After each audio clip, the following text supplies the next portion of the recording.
Hi there. My name is Scott Campshafer, and I'm a clinical social worker in Austin, Texas. And I'm here to talk to you today about one of the most important topics I think I'll ever discuss with any of my Facebook Lives. And it's something that all too many people in our country and around the world suffer from and die from on a daily basis. And it's the issue of suicidal ideation and feelings. And it's funny at this time of year when people are supposed to be so happy and joyous. There's this strange contrast that so many people also feel depressed and sad and isolated and alienated from their friends, from their families, from everybody.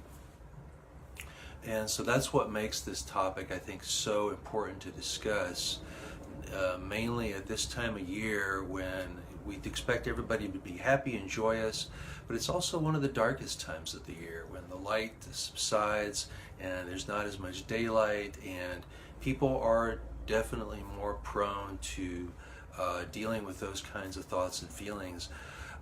Perhaps they've lost loved ones at this time of year, but there are other unpleasant anniversaries that are associated with being this time of year that can lead people to think about taking their own lives. And I was really struck just the other day when I heard a news report that talked about how there were about 40,000 gun deaths in the United States last year, and over 60% of those were suicides. So it was really shocking to me that so many people could be choosing to take their lives with firearms, but there's other methods that people kill themselves with as well. So it's just really a huge problem, and these people who deal with suicidal ideation and feelings suffer as much or more than just about any other segment of the population because of what extreme measures they feel like they need to go to fix their problems, or to, as they see it, solve their problems.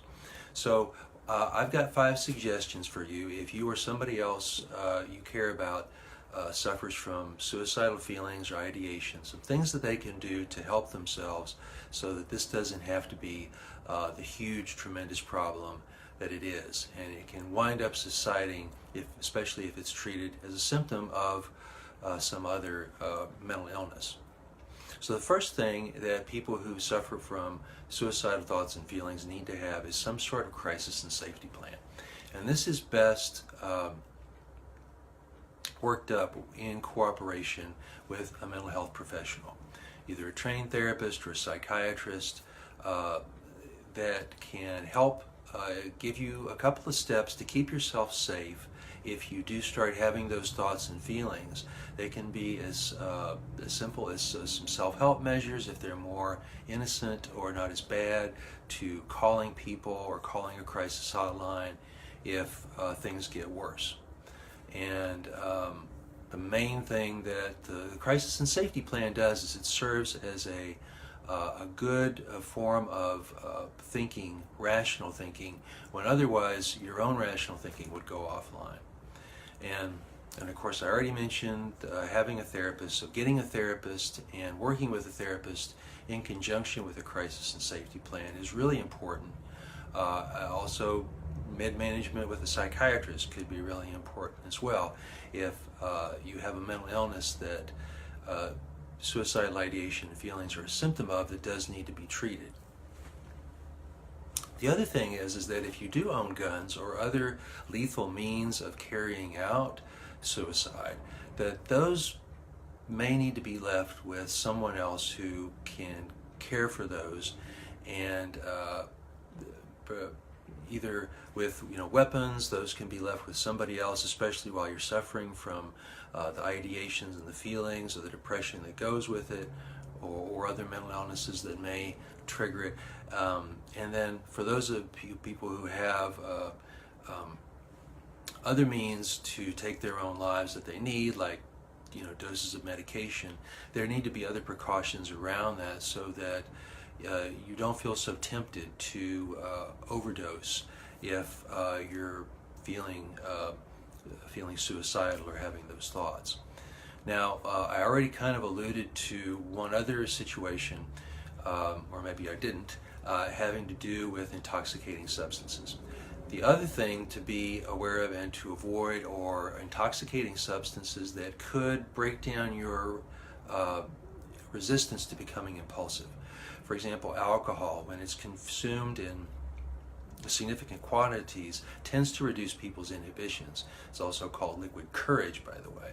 And if people have too much of intoxicating substances, what could seem a horrific action in one case could become something that seems like, wow, that's just a great idea, and I will go ahead and kill myself after having a few too many. But it could be any intoxicating substance that tends to decrease your ability to think rationally when you otherwise would have the common sense to not do things that could be self-harm. And then the last thing, and probably one of the most important things of the 5, is to focus on reasons for living. Because in overcoming suicidal ideation and feelings, if you don't have reasons that you can focus on for living, then the reason for not taking your life will not seem all that apparent. They could be as simple as just trying to create a positive legacy for your ancestry or for your younger relatives to not wind up falling into. But it could be as important as staying alive for a spouse or adult children or just young children or for any other relatives or pets that unless you're around to help and be a part of their lives, they will be negatively affected, absolutely positively, if you're not around. So I encourage everyone, if they have any kinds of thoughts or feelings around killing themselves, to also think of the reasons for living.